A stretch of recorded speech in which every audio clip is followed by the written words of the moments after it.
So this program is called Google Drawings.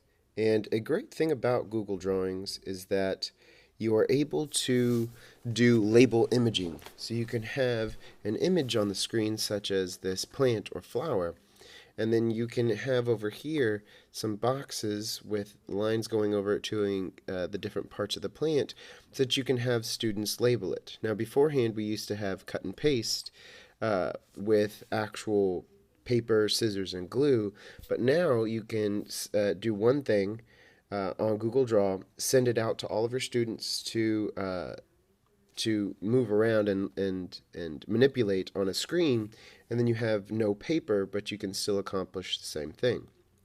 So over here you can put your directions with text, so you can put any type of text that you want. You can do any drawing. If you have a picture, you can do a picture, or you can draw your own if you would like.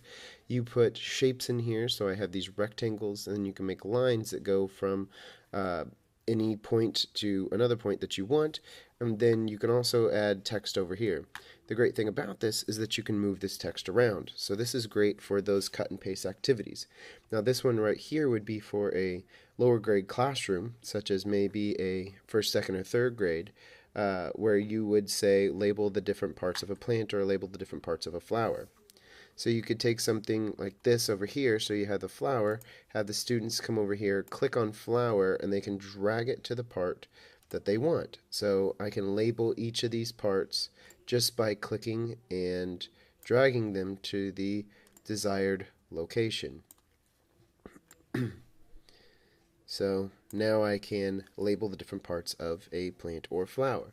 Now you can take this a step further if you would like, and then you can also take these parts of the flower, and for upper grades, if you want to make it a little bit more challenging, or maybe for some of your higher students, so you can move these up like this, and then students would be able to come in with